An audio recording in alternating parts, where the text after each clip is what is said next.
अस्सलाम वालेकुम दोस्तों, कैसे हैं सब। उम्मीद है खैरियत से होंगे। तो दोस्तों, आज हम बात करेंगे एक ऐसे मार्के की कि जिसमें मुसलमानों ने 700 साल की तवील जद्दोजहद के बाद फ़तह हासिल की। जी हाँ दोस्तों, आज हम बात करेंगे कुस्तुनतुनिया की फ़तह के बारे में और जानेंगे कि कुस्तुनतुनिया का असल नाम क्या था और कुस्तुनतुनिया की क्या वजह शोहरत थी कि मुसलमान इसकी फ़तह के इस कदर ख्वाहिशमंद थे, और जानेंगे कि ये फ़तह सल्तनत उस्मानिया का एक हसीन बाब कैसे थी। जानने के लिए वीडियो को एंड तक देखें, और जो इस चैनल पर नए हैं वो इस चैनल को ज़रूर सब्सक्राइब करें ताकि इसी तरह हिस्ट्री से मुतल्लिक आपके नॉलेज में इजाफ़ा होता रहे। तो चलिए दोस्तों, वीडियो शुरू करते हैं। ये शहर कुस्तुनतुनिया है और फसीलों के बाहर उस्मानी फ़ौज आखिरी हल्ला बोलने की तैयारी कर रही है। उस्मानी तोपों को शहर पनाह पर गोले बरसाते हुए 47 दिन गुजर चुके हैं। कमांडरों ने ख़ास तौर पर 3 मकामात पर गोलाबारी मरकूज़ रखकर फसील को ज़बरदस्त नुकसान पहुंचाया है। 21 साला उस्मानी सुल्तान मोहम्मद सानी गैर मुतवक्के तौर पर अपनी फ़ौज के अगले मोर्चों पर पहुंच गए हैं।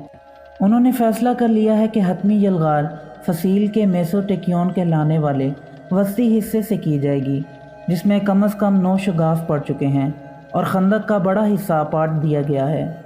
सर पर भारी पगड़ बांधे और तलाई खलत में मलबूस सुल्तान ने अपने सिपाहियों को तुर्की ज़ुबान में मुखातब किया।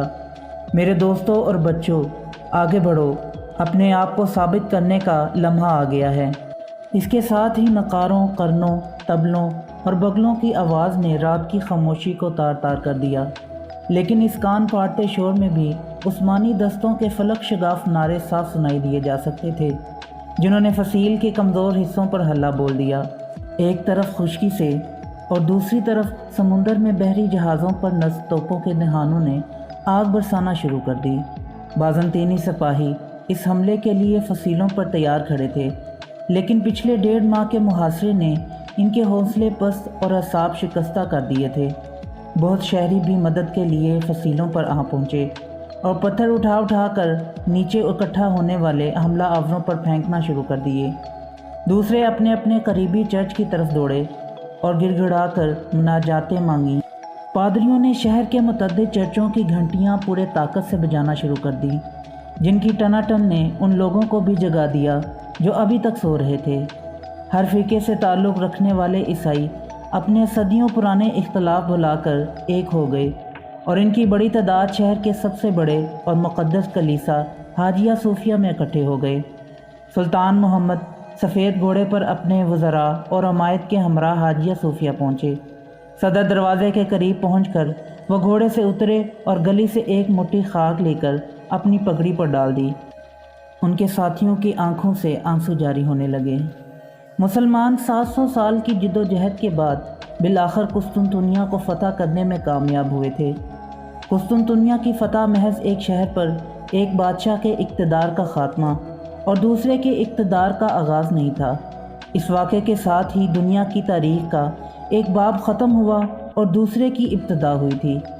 एक तरफ 27 क़ब्ल मसीह में कायम होने वाली रोमन एम्पायर 1480 बरस तक किसी न किसी शक्ल में बरकरार रहने के बाद अपने अंजाम को पहुंची, तो दूसरी जानब उस्मानी सल्तनत ने अपना नुक्ता अरूज छू लिया और वो अगली 4 सदियों तक 3 बर-ए-आज़मों एशिया, यूरोप और अफ्रीका के हिस्सों पर बड़ी शान से हुकूमत करती रही।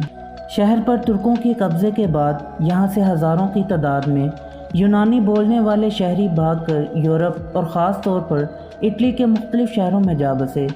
इस वक्त यूरोप तारीख दौर से गुज़र रहा था और कदीम यूनानी तहज़ीब से कटा हुआ था, लेकिन इस तमाम अरसे में कुस्तुनतुनिया में यूनानी ज़ुबान और सकाफ़त बड़ी हद तक बरकरार रही थी।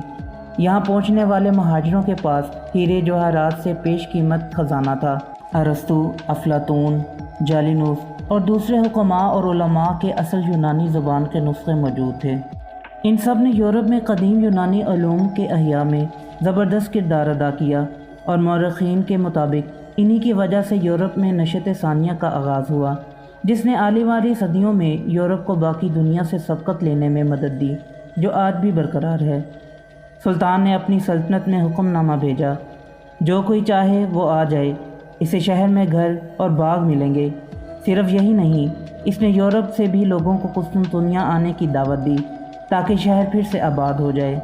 اس کے علاوہ اس نے شہر کے تباہ شدہ بنیادی ڈھانچے کی از سر نو تعمیر کی، پرانی نہروں کی مرمت کی اور نکاسی کا نظام قائم کیا۔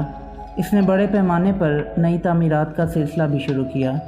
جلد ہی طرح طرح کے دستکار، کاریگر، تاجر، خطاط، مصور، صنعار اور دوسرے ہنرمند شہر کا رخ کرنے لگے۔ تاہم نوجوان سلطان محمد کو، جسے آج دنیا سلطان محمد فاتح کے نام سے جانتی ہے، 29 مئی کی صبح جو شہر نظر آیا، یہ وہ شہر نہیں تھا جس کی شان و شوکت کے افسانے اس نے بچپن سے سن رکھے تھے۔ طویل انحطاط کے بعد بازنطینی سلطنت آخری سانسیں لے رہی تھی، اور قسطنطنیہ جو صدیوں تک دنیا کا سب سے بڑا اور سب سے مالدار شہر رہا تھا، اب اس کی آبادی سکڑ کر چند ہزار رہ گئی تھی، اور شہر کے کئی حصے ویرانی کے سبب ایک دوسرے سے کٹ ہو کر الگ الگ دیہات میں تبدیل ہو گئے تھے۔ قسطنطنیہ کا قدیم نام بازنطین تھا، لیکن جب 330 عیسوی میں رومن شہنشاہ کانسٹنٹائن اول نے اپنا دارالحکومت روم سے یہاں منتقل کیا تو شہر کا نام بدل کر اپنے نام کی مناسبت سے کانسٹینٹیپل کر دیا، جو عربوں کے ہاں پہنچ کر قسطنطنیہ بن گیا۔ مغرب میں رومن امپائر کے خاتمے کے بعد یہ سلطنت قسطنطنیہ میں برقرار رہی، اور چوتھی تا 13ویں صدی تک اس شہر نے ترقی کی وہ منازل طے کی کہ اس دوران دنیا کا کوئی اور شہر اس کی برابری کا دعویٰ نہیں کر سکتا تھا۔ یہی وجہ ہے کہ مسلمان شروع ہی سے اس شہر کو فتح کرنے کے خواب دیکھتے آئے تھے۔ چنانچہ اس مقصد کے حصول کی خاطر چند ابتدائی کوششوں کی ناکامی کے بعد 674 میں ایک زبردست بحری بیڑا تیار کر کے قسطنطنیہ کی سمت روانہ کیا۔ اس بیڑے نے شہر کے باہر ڈیرے ڈال دیے اور اگلے 4 سال تک متواتر فسیلیں عبور کرنے کی کوشش کرتا رہا۔ آخر 678 میں بازنطینی بحری جہاز شہر سے باہر نکلے اور انہوں نے حملہ آور عربوں پر حملہ کر دیا۔ اس بار ان کے پاس ایک زبردست ہتھیار تھا جسے آتش یونانی یا گریک فائر کہا جاتا ہے۔ اس کا ٹھیک فارمولہ آج تک معلوم نہیں ہو سکا، تاہم یہ ایک ایسا آتش گیر مادہ تھا جسے تیروں کی مدد سے پھینکا جاتا تھا اور یہ کشتیوں اور جہازوں سے چپک جاتا تھا۔ مزید یہ کہ پانی ڈالنے سے اس کی آگ مزید بھڑک جاتی تھی۔ عرب اس آفت کے مقابلے کے لیے تیار نہیں تھے، چنانچہ دیکھتے ہی دیکھتے تمام بحری بیڑا آتش زار کا منظر پیش کرنے لگا۔ سپاہیوں نے پانی میں کود کر جان بچانے کی کوشش کی، لیکن یہاں بھی پناہ نہیں ملی، کیونکہ آتش یونانی پانی کی سطح پر گر کر بھی جلتی رہتی تھی اور ایسا لگتا تھا جیسے پورے بحر مرمرہ نے آگ پکڑ لی ہے۔ عربوں کے پاس پسپائی کے علاوہ کوئی چارہ نہ رہا۔ واپسی میں ایک ہولناک سمندری طوفان نے رہی سہی کسر پوری کر دی، اور سینکڑوں کشتیوں میں سے ایک آدھی بچ کر لوٹنے میں کامیاب ہو سکی۔ اسی محاصرے کے دوران مشہور صحابی ابو ایوب انصاری رضی اللہ تعالیٰ عنہ نے اپنی جان آفرین کے سپرد کر دی۔ ان کا مقبرہ آج بھی شہر کی فصیل کے باہر ہے۔ سلطان محمد فاتح نے یہاں ایک مسجد بنا دی تھی جسے ترک مقدس مقام مانتے ہیں۔ اس کے بعد 717 میں بنو امیہ کے امیر سلیمان بن عبد الملک نے زیادہ بہتر تیاری کے ساتھ ایک بار پھر قسطنطنیہ کا محاصرہ کیا، لیکن اس کا بھی انجام اچھا نہیں ہوا، اور 2000 کے قریب جنگی کشتیوں میں سے صرف 5 بچ کر واپس آنے میں کامیاب ہو سکیں۔ شاید یہی وجہ تھی کہ اس کے بعد 6 صدیوں تک مسلمانوں نے دوبارہ قسطنطنیہ کا رخ نہیں کیا، حتیٰ کہ سلطان محمد فاتح نے بالآخر شہر پر اپنا جھنڈا لہرا کر سارے پرانے بدلے چکا دیے۔